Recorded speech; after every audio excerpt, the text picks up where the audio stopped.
Birds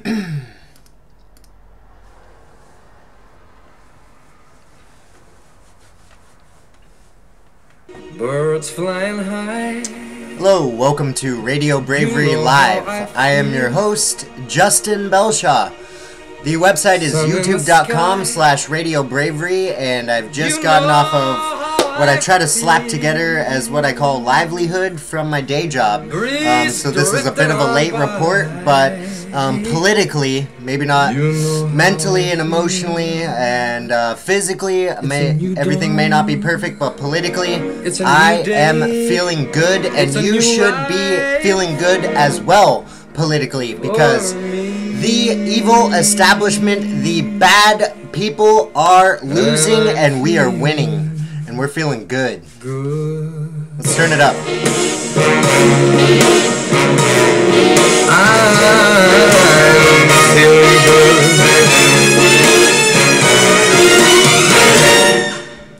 That's Michael Bublé bringing us in. And we have breaking news here on Radio Bravery Live. We are breaking news from C-SPAN today. A couple of senators and congressmen have given incredible speeches there in Congress and the Senate.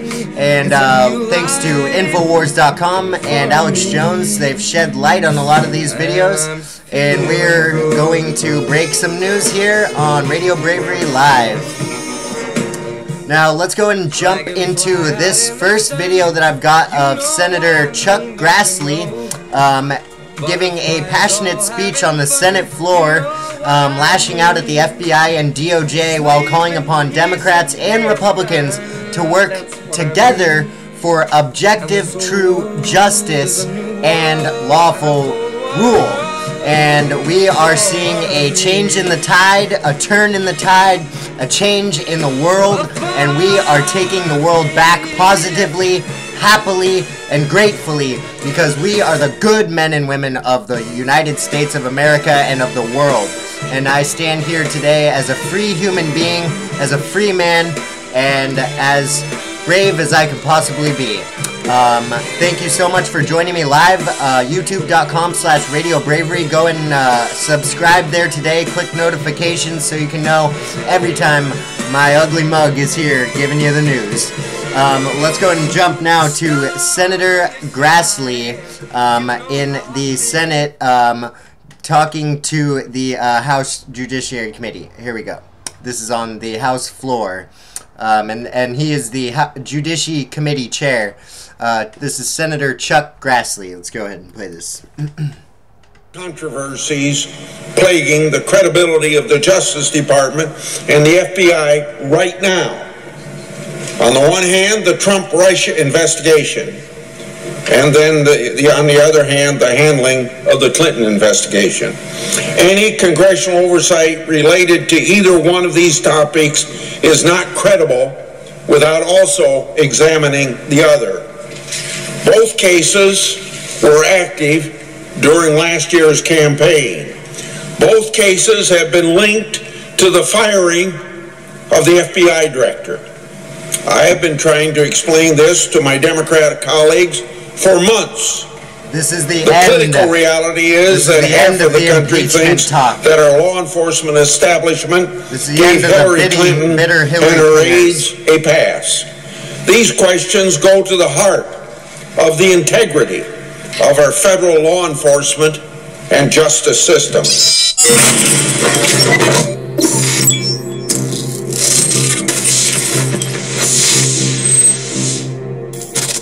Ladies and gentlemen, we are broadcasting worldwide. I am your host, Alex Jones. And big news, President.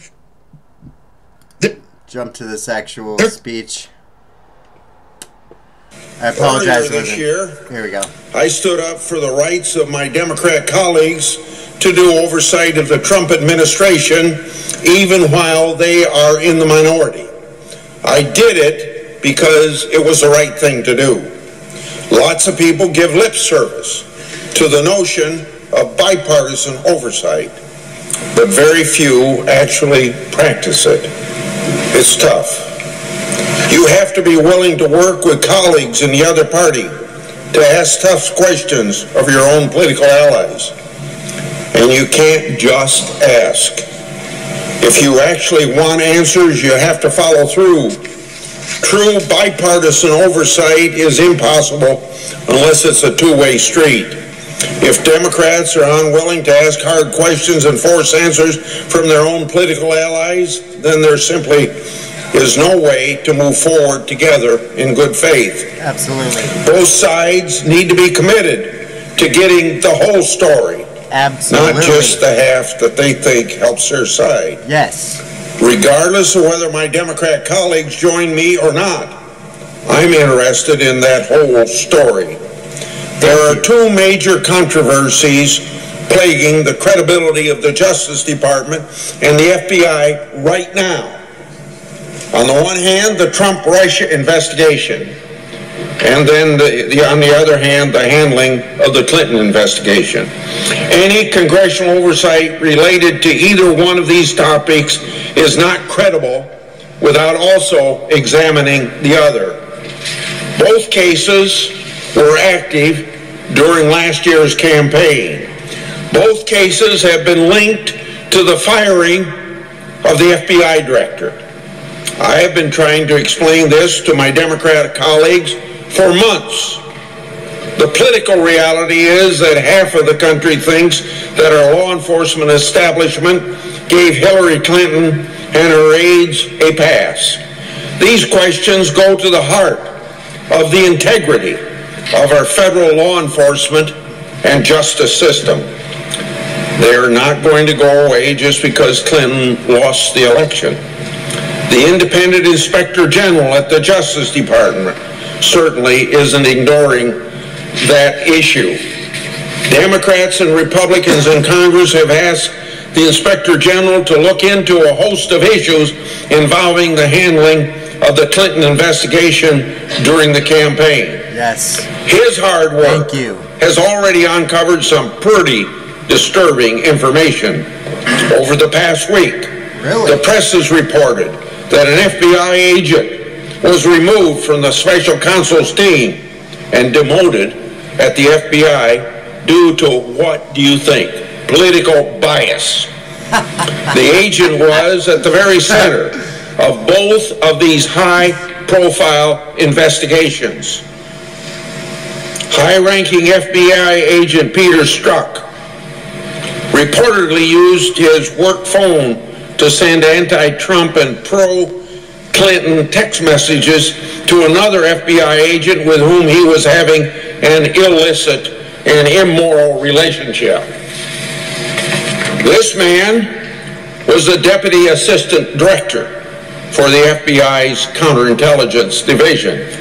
He worked on the investigation of former Secretary of State Hillary Clinton's use of a private server to conduct, what do you think, official business. According to news reports and according to documents, it looks like he also helped draft Comey's controversial public statement ending that case of Hillary Clinton and emails. Really? No way. Specifically, he apparently edited out language that suggested legal jeopardy for Clinton. Press reports state that he opened the FBI's investigation of allegations of collusion between the Trump campaign and Russia. And it's been reported that he was one of the two FBI agents who interviewed former National Security Advisor Michael Flynn. Can you imagine if the shoe were on the other foot? What if a high-ranking FBI official got caught expressing pro-Trump political bias on his work phone while leading what is supposed to be a professional, objective, and nonpartisan search for the truth? Well, I say the facade would fall.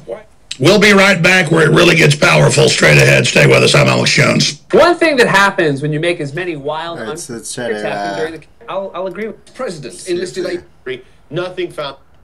Bad. It's a bad So that was a big gist of Senator Grassley talking there and giving a speech talking about the coinciding between this this FBI director, deputy director at the time, and how supposedly he was removed because he had sent some pro-Hillary, anti-Trump text messages out to his girlfriend at the time. Oh, that's right. But you'll hear Senator Ray here Congressman Ray in just a moment say, I'm pretty sure if they were going to fire people from Mueller's team that had anti-Trump sentiments, they would have to clear house of the entire team. So it definitely wasn't just some stupid text message that got this guy out. This guy wrote brought the PIS dossier to the FISA court and got them to start surveilling the Trump campaign illegally by masquerading it as an intelligence document when really it was just fake news, BS, garbage. Bravo Sierra, BS, bullshit, garbage. It was all fake news. It was all proven wrong. BuzzFeed is completely discredited. BuzzFeed should be shut down just based on trying to peddle this stuff against our own country. But, whatever. We could have anti-American, unpatriotic journalists out there. Go right ahead. You are only screwing yourself. So go ahead and, do that. That's just fine. So let's go to this next clip here. This is Senator FBI Director Ray testifying at the House Judiciary Committee Oversight hearing. Here we go with this clip. People on Mueller's team who are pro-Clinton. There's been all kinds of stories. PolitiFact reported 96% of the top lawyers' contributions went to Clinton or Obama. But Peter Strzok, the guy who ran the Clinton investigation, interviewed Mills, Abedin, interviewed Secretary Clinton, changed gross negligence, a crime, to the term extreme carelessness, who ran the Russian investigation, who interviewed Mike Flynn, gets put on Mueller's team, and then he gets kicked off for a text message that's anti-Trump. Oh, this is the nail in the coffin. If he kicked everybody off Mueller's team who was anti-Trump, I don't think there'd be anybody left. Bingo. So there's got to be something more here. It's for optics. It can't just be some text messages that show a pro-Clinton, anti-Trump bias. No, he made up the There's got to be something more. And I'm trying to figure out what it is. Beep, beep. But my hunch is it has something to do with the dossier. Beep, beep, beep, beep. Director did. Peter Strzok. Hit pause. We're going to come back. This is too powerful. And literally that's what's happening. But here with news and info. Let's see if I got we to can jump forward to the rest of this clip here. Growing exponentially. Oh, I'm not very prepared. Sorry about this. Let's see. I'm going to go ahead and play this clip of Al Franken's resignation while I try to find the rest of that clip of FBI Director Ray. Here's that clip. Conversation, and hopeful that it would result in real change that made life better for women all across the country and in every part of our society. Then the conversation turned to me. Dirtbag right here. Oh, I love to see him. Over the last few weeks, a number of women have come forward to talk about how they felt my actions sexual abuser affected them. I was shocked. I was upset. But in responding to their claims, I also wanted to be respectful of that broader conversation, because all women deserve to be heard and their experiences taken seriously. I think that was the right thing to do. I also think it gave some people the false impression that I was admitting to doing things that, in fact, I haven't done. Some of the allegations against me are simply not true. Others I remember very differently. I said at the outset that the Ethics Committee was the right venue for these allegations to be heard and investigated and evaluated on their merits, that I was prepared to cooperate fully, and that I was confident in the outcome. You know, an important part of the conversation we've been having the last few months has been about how men abuse their power and privilege to hurt women. I am proud that during my time in the Senate, I have used my power to be a champion of women, and that I have earned a reputation as someone who respects the women I work alongside every day. I know there's been a very different picture of me painted over the last few weeks, but I know who I really am. Serving in the United States Senate has been the great honor of my life. I know in my heart that nothing I have done as a senator, nothing, has brought this honor on this institution. And I am confident that the Ethics Committee would agree. Nevertheless, today I am announcing that in the coming weeks, I will be resigning as a member of the United States Senate. Oh, but Al, I thought you said you weren't resigning. I thought you said earlier, you tweeted out at that news agency that they were wrong and that they were liars and that they needed to retract it and that you were going to talk to your family. I thought, what, Al, I didn't think you were going to resign. Oh, the swamp drained you. Get out. Get out, Al Franken. That there is some irony in the fact that I am leaving while a man who has bragged on tape about his history of sexual assault sits in the Oval Office, and a man who has repeatedly preyed on young girls campaigns for the Senate with the full support of his party. But this decision is not about me. It's about the people of Minnesota. It's become clear that I can't both pursue the Ethics Committee process and at the same time remain an effective senator for them. Let me be clear. I may be resigning my seat, but I am not giving up my voice. I will continue to stand up for the things I believe in as a citizen and as an activist. But Minnesotans deserve a senator who can focus with all her energy on addressing the challenges they face every day. There is a big part of me that will always regret having to walk away from this job with so much work left to be done. But I have faith that the work will continue because I have faith in the people who have helped me do it. I have faith in the dedicated, funny, selfless, brilliant, really? While you young grope men and women while they're women on sleeping? my staff. While you grope women while they're sleeping, you're being selfless? Oh, you selfless, groping, misogynistic, assaulting, criminal scumbag. Get the hell out of the Senate, you piece of garbage. They have so much more to contribute to our country. And I hope that, as disappointed as they may feel today, everyone who has worked for me knows how much I admire and respect them. I have faith in my colleagues, especially my senior senator, Amy Klobuchar. Oh, you respect them, Al, while you grope them while they're asleep? That's how you respect them while they're sleeping? You grab their breasts? Oh, he wasn't really doing it. It was just fake. What about when he forcefully kisses people? There's been over 20 accusations about you now, Al Franken. You are a serial assaultist. You are a serial sexual assaultist. And you are done. The swamp has drained you. Get the hell out. I'm done with this clip. I'm done with Al Franken. Let's move forward. I found this clip.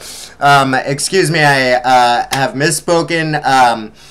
Representative Jim Jordan is the one grilling the FBI director about the anti-Trump text. So this is Representative Jim Jordan talking about Peter Strzok, the ex-deputy director of the FBI. This is Representative Jim Jordan just annihilating, just the nail in the coffin. This is the video you need to spread. Go to insider.foxnews.com. Representative Jordan grills FBI director. Did agent who sent anti-Trump text bring dossier to FISA court? If so, that is so criminally complicit with the Democratic Party working with the FBI and the FISA courts all in conjunction to try to stop our democratic election. Do you understand? This is the nail in the coffin. This is what I've been talking about for over a year now, explaining to you how Hillary Clinton stole the nomination from Bernie. She tried to steal it from Donald and couldn't do it. So now they're trying to cry like little babies and throw tantrums because they didn't get what they want. We don't care. Get the hell out of our country. Get the hell out of our Congress and Senate. You are done. You are the swamp, and we are draining you. Now, here's Representative Jim Jordan. I'll go and play this clip now. The people on Mueller's team who are pro-Clinton, there's been all kinds of stories. PolitiFact reported 96% of the top lawyers' contributions went to Clinton or Obama. But Peter Strzok, the guy who ran the Clinton investigation, interviewed Mills, Abedin, interviewed Secretary Clinton, changed gross negligence a crime to the term extreme carelessness, who ran the Russian investigation, who interviewed Mike Flynn, gets put on Mueller's team, and then he gets kicked off for a text message that's anti-Trump.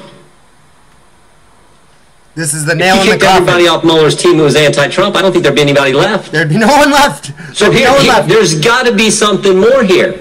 It can't just be some text messages that show a pro-Clinton, anti-Trump bias. There's got to be something more. And I'm trying to figure out what it is. But my hunch is it has something to do with the dossier. Director, did Peter Strzok help produce and present the application to the FISA court to secure a warrant to spy on Americans associated with the Trump campaign? Congressman, I'm not prepared to discuss anything about a FISA process in this setting. We're not talking about what happened in the court. We're talking about what the FBI took to the court, the application. Did Peter Strzok, was he involved in taking that to the court? I'm not going to discuss in this setting anything to do with the FISA court applications. Let's remember a couple things, Director. And I know you know this. We've all been made aware of this in the last few weeks. Let's remember a couple things about the dossier. The Democrat National Committee and the Clinton campaign, which we now know were one and the same, paid the law firm, who paid Fusion GPS, who paid Christopher Steele, who then paid the Russians. To put together a report that we call a dossier full of all kinds of dossier, quote unquote, fake news, National Enquirer garbage. And it's been reported that this dossier was all dressed up by the FBI, taken to the FISA court, and presented as a legitimate intelligence document. That it became the basis for granting a warrant to spy on Americans. Oh, this is not looking good. I'm wondering if that actually took place. It sure looks like it did. Comey, Clapper. And the easiest way to clear it up is for you guys to tell us what was in that application. Who took it? You guys are going to prison. Congressman, our staffs have been having extensive interaction with both intelligence committees on our interaction with the FISA court, and I think that's the appropriate setting for those questions. Here's what I think, Director Wray.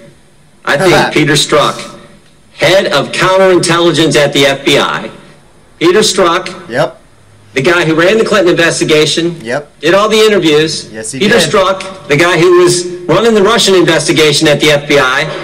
Peter Strzok, Mr. Super Agent at the FBI. I think he's the guy who took the application to the FISA court. And if that happened, I mean, think if this happened, if you had the FBI working with a campaign, the Democrats' campaign, taking opposition research, dressing it all up and turning it into an intelligence document and taking it to the FISA court so they could spy. Let me just pause this right now. I want you to know that you have all just been misled. You are not unintelligent. You are just not paying attention to the actual facts. Every single news agency said Hillary Clinton was going to win. Every single news agency said the PIS dossier was real. Neither of those things were true. Look at the fake news, look at the progenitors of fake news, and look at the real news. Radio Bravery, InfoWars, Breitbart, Washington Examiner, Washington Times, New York Daily. I mean, just come on. There are New York Daily News. There are so many actual news agencies. I'm not saying that those agencies don't produce fake news as well, but look at where the fake news has gotten to you.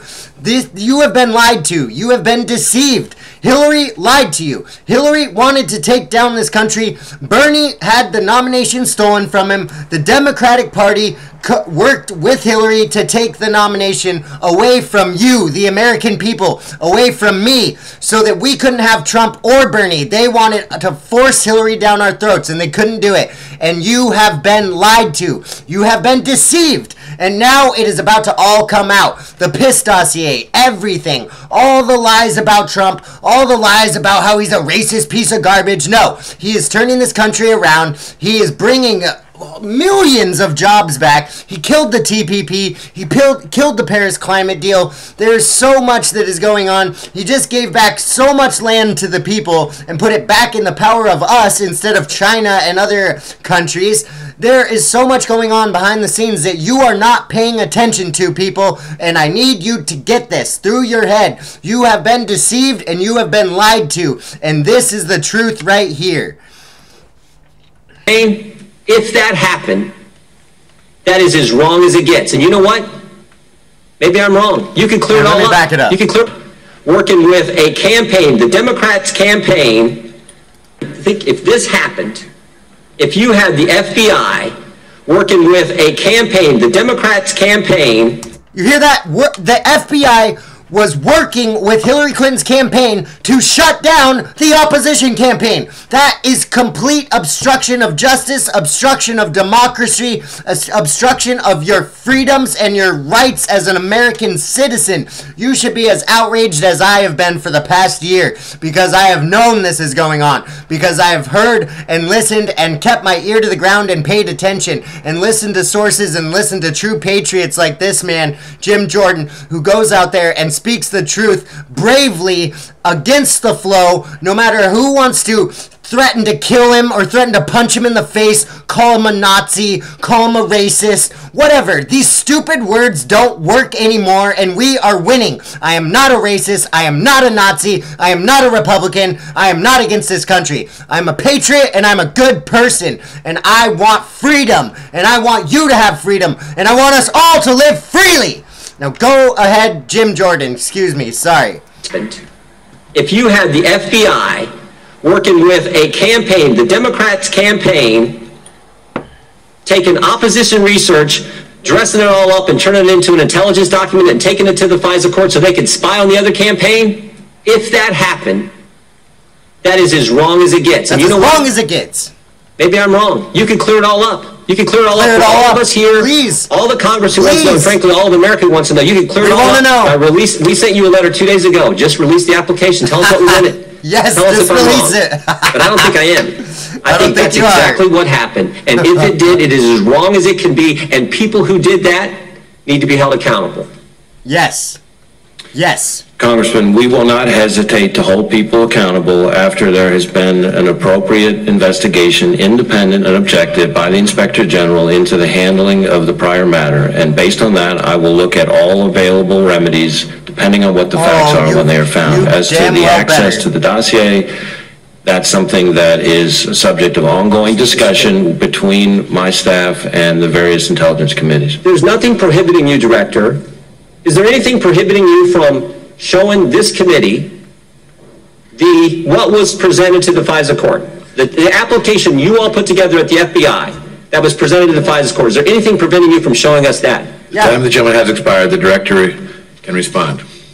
I do not believe that I can legally and appropriately share a FISA court submission with this committee. I'm talking about what the FBI put together, not what the court had. What Listen you to took his there. question. What was the process put together, what you presented, what you took to the court. Listen to the question. When I sign FISA applications, which I have to do almost every day of the week, they are all covered with a classified information cover. So that's part of why. Is it likely that Peter Strzok? Is it likely that Peter Strzok played a part in the application presented to the FISA court? The gentleman's time has expired. Oh, they better shut him down quick because he is on the right track. I just want to give a round of applause to Representative Jim Jordan. That is incredible. What an incredible speech. That is going to be the nail in the coffin. I cannot believe it. Oh, I love it. I love it. I love it. I love it.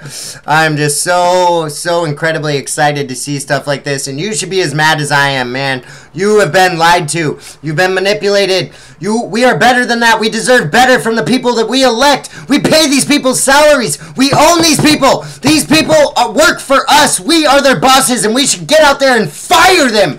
Drain the swamp and get the hell out, Al Franken, and all the people who want to lie to us and keep manipulating us and telling us that we're wrong, we're racist, we're this, we're that, we're Nazis. Go punch people in the face. Hashtag hunt Republicans. Shut the hell up. I'm not a Republican, and I am not against this country, and you are not going to punch me in the face or punch anyone in the face. We are here to stand up for ourselves, and we are here to take this country back because we are the good people. We wear pins that have American flags. We have American flags on our porches. We have put Christmas lights up and Christmas trees in our house and presents under the tree, and we care about our families and our friends and our loved ones and everybody, and we care about strangers. I hold the door for strangers. I pick up things off the ground for strangers every day, and I'm not a perfect person. I'm nowhere near it. I am a horrible, horrible scum of a person, but I try. I try really, really, really, really, really, really fucking hard every day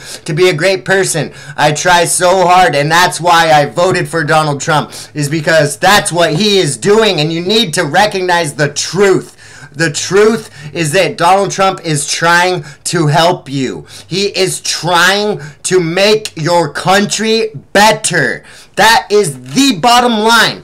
It doesn't mean he's perfect. It doesn't mean he's not going to make mistakes. He is going to make hundreds of mistakes. He's a human being, and we all make mistakes every day. I have to sit and go home and lay awake at night living with my mistakes just like Donald Trump. But I am not out there being the leader of the country. He is. He's in the seat. He's in the driver's seat, and we need to support him because we voted for him. That's what this country is about. Support your country. Support your fellow human beings and citizens of this country. Support your friends, your family, your neighbors. We are all together. Let's actually unify. Let's unify the garbage Democratic Party, the garbage Republican Party, and drain the swamp on both sides and find the best of the best of the best and bring them together on our team, because that's the team, the winning team, the good team, the positive team, the light team, not the dark.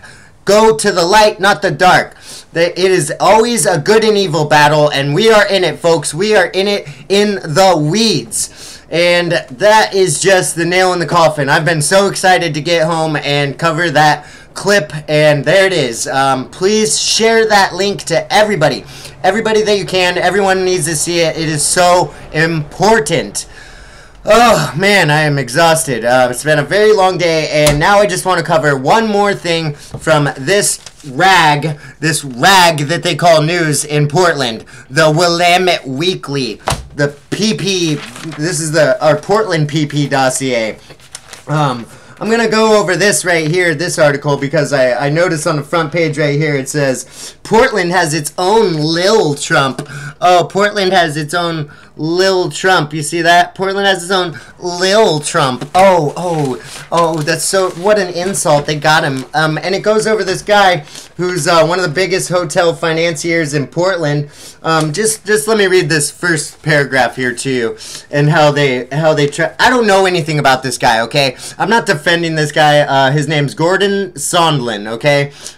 He's Portland's leading hotelier, okay? So this guy is bringing hundreds of jobs, if not more, hundreds of jobs to our city. Hotels where people, which brings in markets of people, revenue, an economy. He helps the flow of our city by building these hotels. I mean, this guy, whatever, I don't know a lot about him, but this is what they have to say right in the beginning.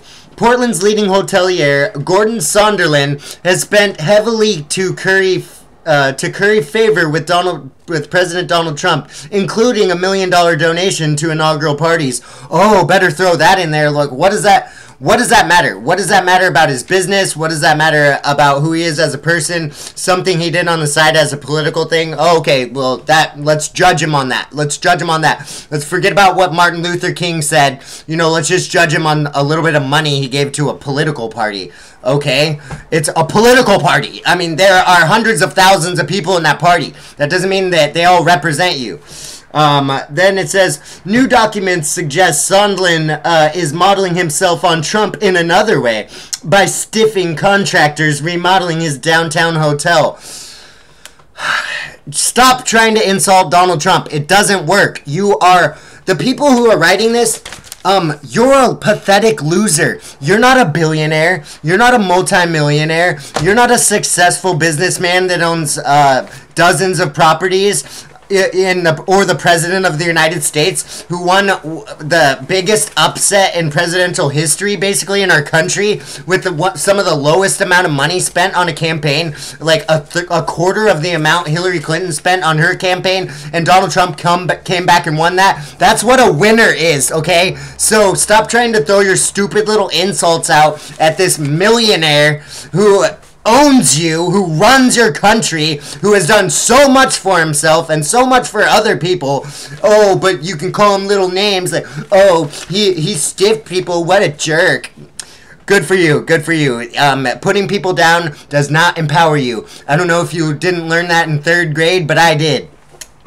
Bringing yourself up and surrounding yourself with other people who are empowered and smart and intelligent and bring other things to the table that you don't have, that's how you empower yourself. By surrounding yourself with people that are better than you, because it brings you up, not down like a pathetic little scumbag in the swamp.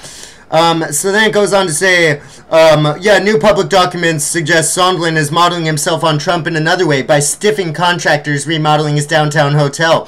One of those contractors says Sondland's refusal to pay for woodwork at the Portland hotel called the Dossier, of course it's called the Dossier, put his mom and pop contracting firm out of business. Rob Slatterly, whose carpenters did all the woodwork for the Dossier's bar, restaurant, and lobby, says his firm recently closed after Sondland refused to pay him the last $76,000 he was owed. It may not sound like a lot of money, but it was make or break for us, Slatterly says. He put us out of business. It's been devastating. Well, you're right. It doesn't sound like a lot of money for a multi-million dollar contracted company that spends millions of dollars on contracts, and you only didn't get paid $76,000, but that shut you down. Seems like you might have had some problems before. But goes on to say, Jim McDermott, the attorney for Sondland's company, because they have to put this in here because they can't just slander this guy. So I just want you to see how the misperception works and how they try to deceive you with little headlines like mini Trump, little Trump, oh, hate him already. And then it goes on to say, the attorney for Sondland's company, Jim McDermott, says contract disputes are routine in multi-million dollar contracts and projects like the Dossier remodel, and 90% of the money has been paid. 90% of the money. Okay, excuse me one second. Let me just get out my phone here, my CIA operating tool. So $76,000. Let's see, divided by 10. Or wait.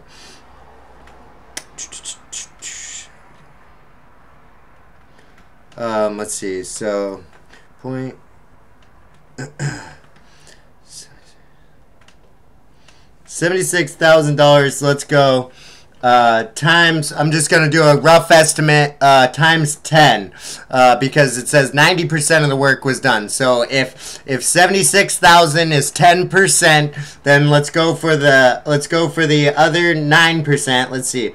So I guess I go 76. I'll do it low. Okay, I'll do a low number. 76,000 times 8. Okay, I'll do even one lower than what the math would actually be, and that would be $608,000. So they were paid at least $608,000, but they didn't get paid the last bit.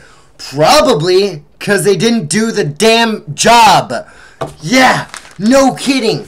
But it's so incredible how little rags, I'm going to use this for my cat litter later, don't worry. The little rags like this, they just want to deceive you and treat you like you are a dumb ass idiot or a dumb fucker like Mark Zuckerberg says from Facebook. But yeah, it says right here, this is a run-of-the-mill dispute a subcontractor and the general contractor have had. So yeah, the dispute, high profile, yeah, go on. Anyway, that is just ridiculous. And then we have the front page of this rag says, 6 cities smarter than Portland. 6 cities smarter than Portland. Well, no way. Let's see what they are. Holy, we gotta find out. We gotta see this. Let's go and flip through. Oh my god. You gotta be kidding me. You gotta be kidding me. Look at what the cities are. I can't help it. Chicago. Chicago is one of them. Chicago is better than Portland. What's the headline? Smarter. Chicago is smarter than Portland, okay? I don't know if you knew, but Montreal, Pittsburgh, also another failing part of the country. Oh, Lord. Oh, Lordy. Pittsburgh, Montreal, Tokyo, Singapore, New Orleans, which is still trying to stand back on 2 legs on their own without federal aid. New Orleans and Chicago are smarter than Portland. You know why? You know why? Because we have a housing crisis. Because we need to take responsibility for all the low-life scumbags who don't take responsibility for themselves, mooch off of the taxpayer, mooch off of the people out of their hand off the street, and then spit on you, do heroin in your alcoves, shit in your corners, shit in front of your door, piss on your doorways. This is what I deal with every single day. It's not a housing crisis. It's a bad people crisis. It's a people with no respect crisis. It's a people who don't want to better themselves or do anything to help themselves crisis. It's a crybaby handout crisis. It's not a housing crisis. And Chicago is not smarter than us. Chicago is failing. Chicago is an absolute hellhole of violence, shootings every single day almost. It is absolutely absurd to see this stupid rag, the Willamette Pea Week, saying how these cities are smarter than my city. And trust me, I don't take a lot of pride in this city since the way that we've gone, the way of the cuckoo bird. But that should be our Portland logo, the cuckoo bird. Cuckoo! Cuckoo! Cuckoo! Totally nuts! Totally nuts! Totally nuts! Wah! Trump got elected! Wah! Yeah, that's my city. The Cuckoo Bird City. Put a cuckoo bird on it. That's the new saying for Portland. There you go. Put a cuckoo bird on it. Remember that. That is going to be a new hashtag for Radio Bravery, Portland, Oregon. Put a cuckoo bird on it. Thank you so much for joining me in this very special report. I am so glad that I got to wind down this extremely long day with this great report. I've had a great time. I love being live. I feel great being on this channel, and I hope someone's listening. I hope someone's watching. Thank you so much. I love the news, and I love bringing it to you, and I love bringing you the truth. That's what this is about, the truth, okay? The absolute truth, and that's what I'm fighting for. I want to help people. I want to make people's lives better, and I want to be positive, and I want to be happy, and I want you to be all of those things as well, because I love you. I love you. I love you. Thank you so much for joining me. This is Radio Bravery live, youtube.com/RadioBravery, facebook.com/RadioBravery, radiobravery.wixsite.com/news, and I really need to start getting on my Twitter more. Twitter.com/RadioBravery, and of course also I have a lot of followers, like 126 or something on my Instagram. Go on there, Instagram.com/RadioBravery. I'll have little jokes and pictures and whatnot. But yeah, thank you so much. I will be back live tomorrow. We'll have a very big show for you because I have a day off and I don't have to try to scrap together a little livelihood with my day job. I have the full day off, and I will be covering some news here live tomorrow again at youtube.com/RadioBravery. Again, I'm Justin Bellshaw. Thank you so much for joining me, and here's Michael Bublé bringing us out again with Feeling Good. Scent of the vine, you know how I feel. Oh, freedom is mine, and I know how I feel. It's a new dawn, it's a new day, it's a new life. It's a new dawn, it's a new day, it's a new life. It's a new dawn, it's a new day, it's a new life, it's a new life for me. And I'm feeling America first. Knowledge is power. No pseudo-intellectual here. No, no, no, no, no, no, no. No safe space now that she's gone, and no pseudo-intellectual.